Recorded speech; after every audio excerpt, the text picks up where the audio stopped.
안녕하세요.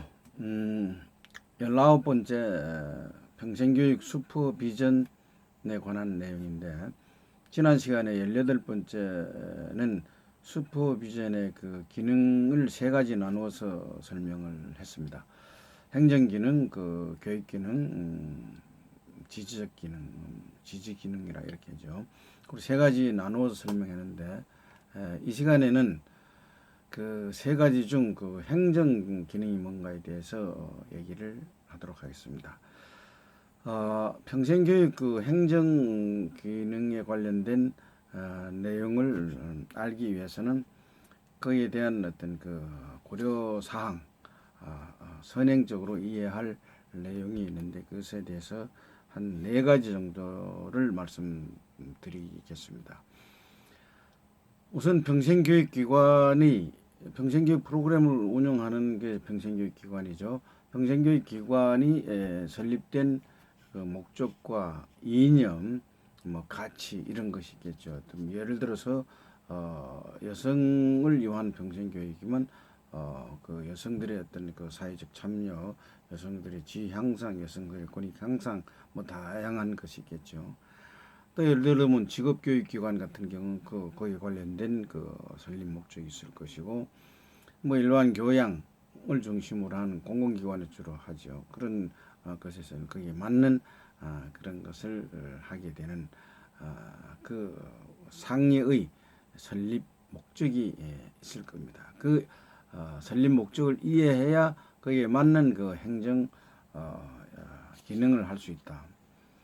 두 번째로 평생교육사의 행정 그 기능이 그 기관에서 또 이제 전체적으로 보면 평생교육사가 해야 할 행정 영역이 뭔지, 책무성이 뭔지, 평생교육사가 알아야 할 그 행정 어떤 그 바운다리가 어떤 것인지, 뭐 예를 들어서 인력을 배치한다든가, 인력을 선발한다든가, 또 행정 업무를 분담한다든가, 뭐 이런 것들이 있겠죠. 그런 것들이 어떤 것이 있는가에 대해서 그 영역을 이해할 필요가 있다, 이렇게 볼 수 있고, 그 다음에 이제 세 번째는 평생교육 그 이해관계자를 그 고려를 해야 된다, 이런 얘기인데, 평생교육 관련된 이해관계자는 우선지 뭐 가장 그 중요한 것이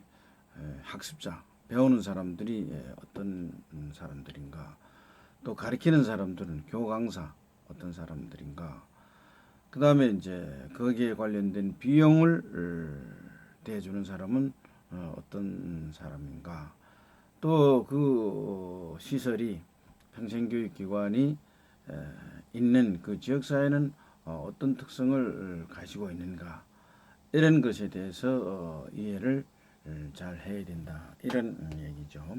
그러니까 평생교육은 학교의 교육처럼 무조건 어떤 공간에, 학교라는 시설에 온다라는 개념, 즉 공부하러 온다라는 개념에서 그 공간에서 교육만 이루어지는 것이 아니라 그 공간 밖의 사정을 잘 알아야 된다, 이런 얘기입니다. 그 다음 네 번째로 평생교육사의 직무 성과를 평가할 수 있는 것, 이게 중요한 행정 영역이죠.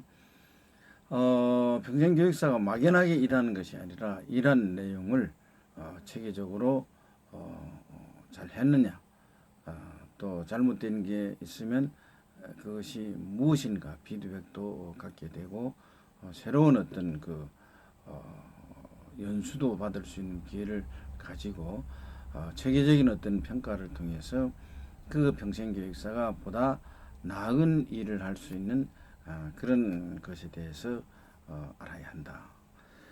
이런 것들이 기본적으로 알아야 할 평생교육 영역에서의 그 행정 슈퍼비전 행정 기능의 고려 사항이라고 볼 수가 있습니다.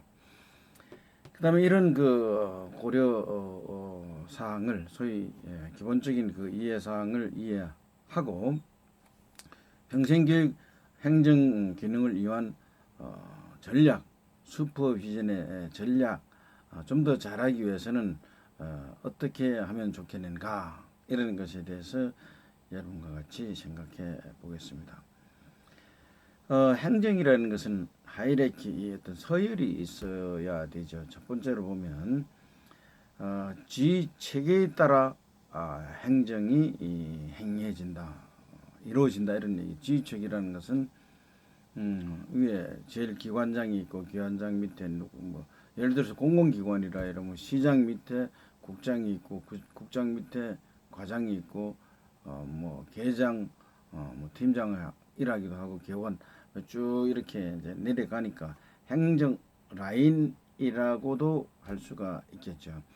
그래서 그 행정 라인별 직원이면 직원도 이제 종류가 여러 직원이죠. 그 다음에 그 외 계장, 과장, 뭐 국장, 뭐 또 최고장, 이 레벨에서 해야 할 어떤 직무의 카테고리가 있다. 업무의 영역이 있다.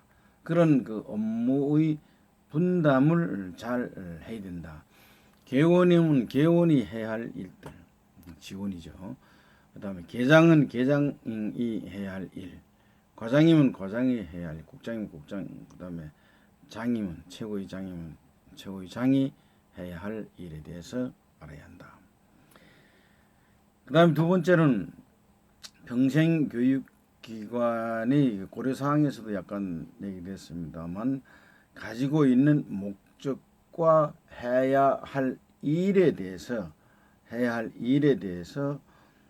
평생교육사는 잘 이해를 하고 있어야만 행정을 잘해 나갈 수가 있는 겁니다. 그냥 평생교육사 그 전문가로서만 들어가서 난 평생교육 업무만 보겠다 이래서는 소위 네트워크를 하기가 힘들죠. 행정을 체계적으로 하기도 힘들고 행정도 하나의 네트워크 구조입니다.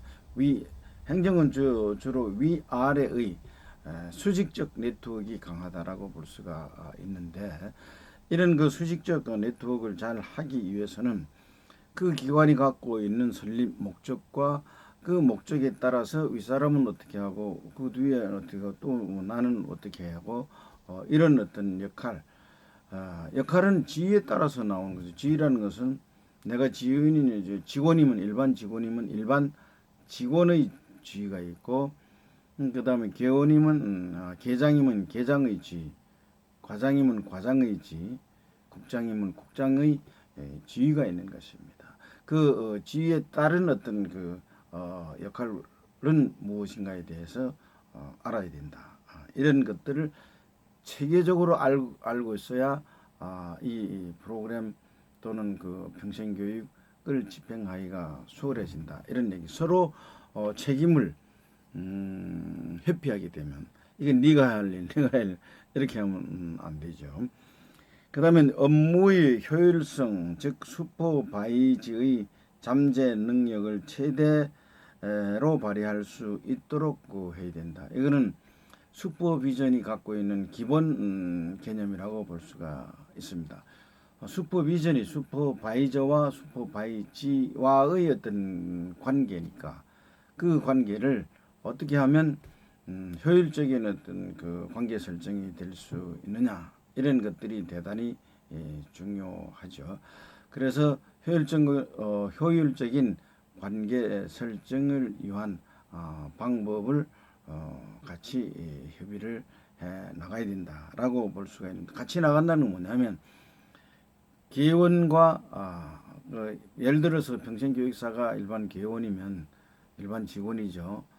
그 이제 주위의 사람들하고의 어떤 그 자기 행정적 능력을 발휘할 수 있는 그런 것도 중요하지만 실제 현장에 가보면 주변 사람보다 서열로 매겨졌으니까 계장하고 자기보다 높은 사람이죠.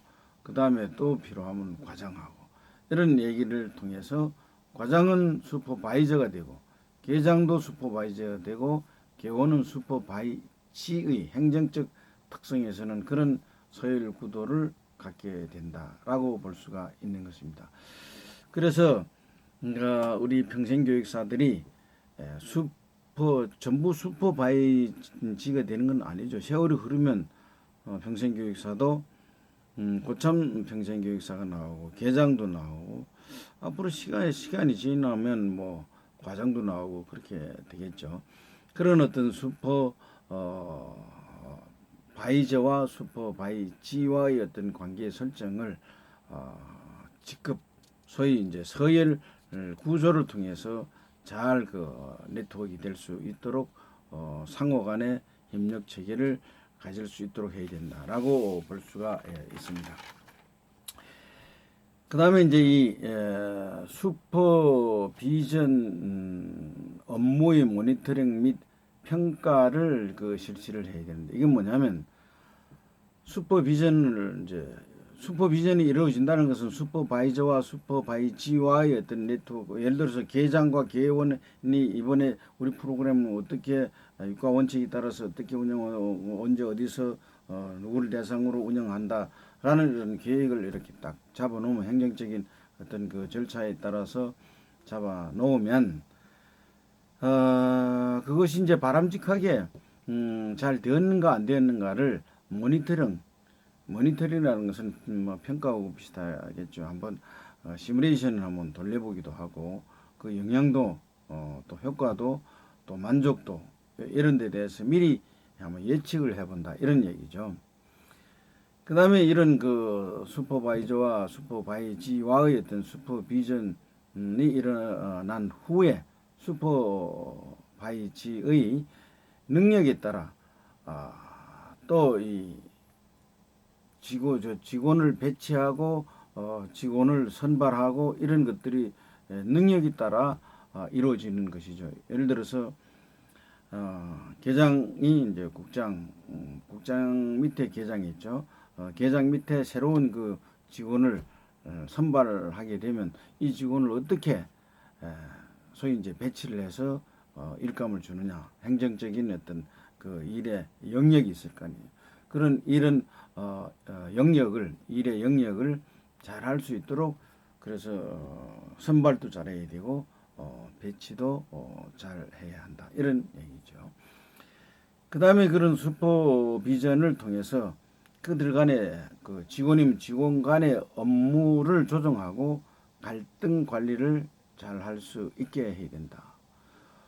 업무를 조정한다는 것은 뭡니까? 역할 분담을 해준다 이거죠. 똑같은 일, 닌 프로그램 운영하는 사람, 니도 프로그램 운영하는 사람, 이래서는 안 되고, 프로그램 운영해도 예를 들어 저는 여성 교육 프로그램, 또 노인 교육 프로그램, 아니면 청소년 교육 프로그램, 뭐 이런 프로그램을 분담해야 한다든가, 너는 프로그램을 운영하는 사람, 너는 프로그램을 기획하는 사람, 뭐 이렇게 이제 분리한다든가 분담해서 할 수 있도록 해야 하고, 그래서 상호 간에 평생교육사 간에 또 평생교육사 외에 일반 행정 지원 또 다른 지원 간의 갈등 관리가 잘 될 수 있게 해야 된다.